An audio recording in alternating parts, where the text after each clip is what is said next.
In the immortal words of William Wallace, freedom! Braveheart, great movie. I highly recommend it. Anyway, hello and welcome to another episode of Ask a Seminarian. And as you may have guessed, today's episode is, what is freedom? Now, at first you might be thinking, well, what does that have to do with, why would a seminarian be talking about this? What does freedom have to do with theology? To which I would say everything. I would say one of God's greatest gifts to us is, in fact, freedom.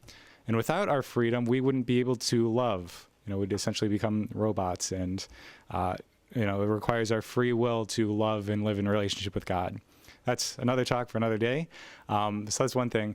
The other is, as people living in America, we kind of live and breathe and our veins pump freedom. That's what our country was founded on. The Bill of Rights are full of freedoms in our society: freedom of press, freedom of speech, freedom of religion, you name it.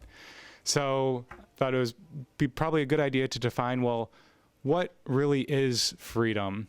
Because having a good understanding of freedom is going to be incredibly important to understanding God and how we live in relationship with God. So I think one of the things in modern society of how we often think about freedom, or how it often kind of gets thought about or defined, is freedom is the ability to do what I want to do, when I want to do it, and how I want to do it. But is that actually freedom? I think if you think about it, that's not so much a desire for freedom, but it's power.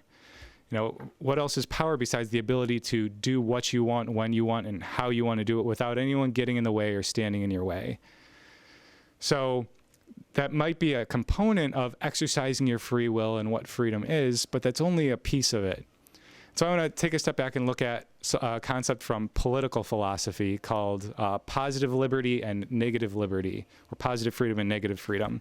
Immanuel Kant talked a bit about this.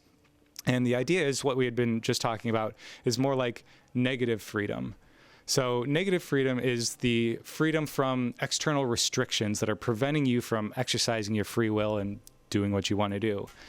So it's essentially not having some external rules or laws or someone else, something or someone else preventing you from doing what you want to do. Don't get in my way. It's kind of the you do you, I do me, and let's you do whatever you want to do and I'll do whatever I want to do. So that, again, is an important aspect of freedom. But if it's just about that negative freedom, things devolve really quickly, because then it's essentially a state of anarchy where you do whatever you want to do and there's no rules, restrictions, or ramifications about it, and things devolve and break down very, very quickly. To help balance that out, on the other side of things, though, is called positive freedom. So positive freedom is the capability, the means to be able to exercise your free will in such a way that it wouldn't be the case if there weren't these kind of restrictions in place. So a really good example of this, you can think of laws in our society, like you can't just go around and kill someone because you want to, or you can't lie and cheat and steal. We have laws strongly dissuading those things from happening. And because of that, we don't have to constantly be, looking behind us and checking our backs. And we can have a society that functions and operates well, where you can have, businesses and families and households that thrive, that aren't living in kind of this state of nature. So those are restrictions on your freedom. So saying that you can't kill, steal, lie, those are restrictions in freedom against your negative freedom, but they actually boost up the entire freedom of society, because now you have more options and more capabilities to choose to do what you would want to do. So it's kind of this balance of positive freedom, so having restrictions to promote more freedom within society and what you can do, versus negative freedom and not having external restrictions of telling you what you have to do. So constantly an interplay, and there's a lot of decisions that go into, what should be passed as restrictions to improve freedom or not take it away. So again, a long discussion that we could have along that. But a really good example to help kind of show this point and start to really highlight what is freedom. So there's three things, three good examples that I want to talk about. One is sports. So if you are a golfer or a baseball player, swing a golf club or a bat, or even shooting a basketball, If you wanted to learn how to do that and someone gave you a golf club and said, you're free, you swing that golf club however you want to do it, hold it however you want, swing it however you want, you'll be fine. I can tell you from my minimal experience of playing golf that will not end well.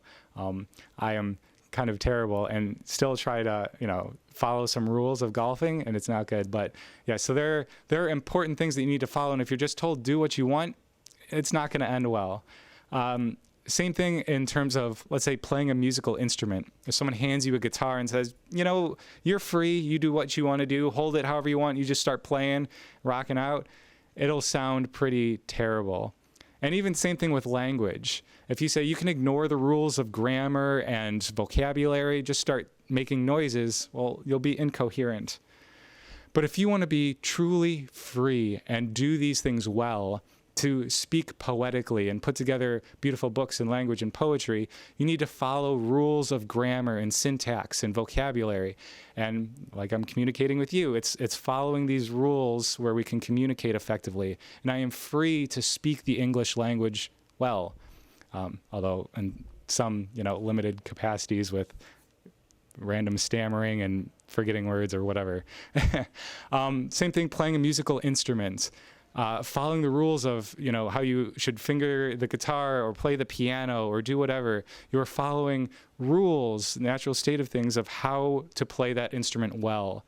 And like when you look at Carl singing and playing the piano, you can see a musician who is truly free at engaging in his craft of music. And it's a beautiful thing to see.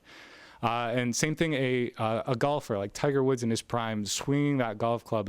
It's just, you can see he's free to function as a golfer or as an athlete, following these rules. So that's kind of, again, those positives and negative freedom, but what it means to become free in what you're doing. So with that in mind, what does it look like, or what does it mean to be free as a human being?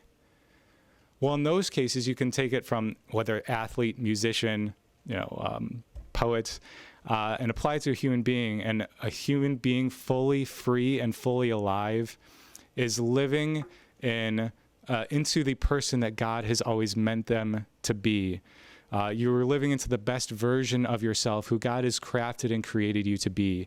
You are living according to God's laws and into a relationship with God. And that is what sets you truly free.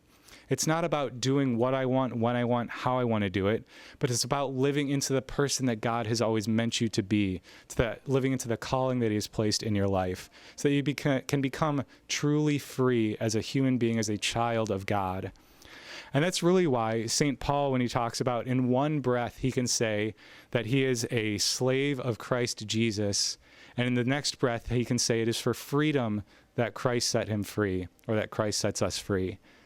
Because it is through being a slave of Christ, it is through being a child of God and giving our life over to God, that we can become truly free as human beings to live in harmony and love and glory with God. So anyway, that is talk today about freedom and what freedom is and kind of what it looks like, and balances between positive and negative freedom. So anyway, I hope you found it interesting. From all of us here at SUMC and the Ask a Seminarian podcast, God bless.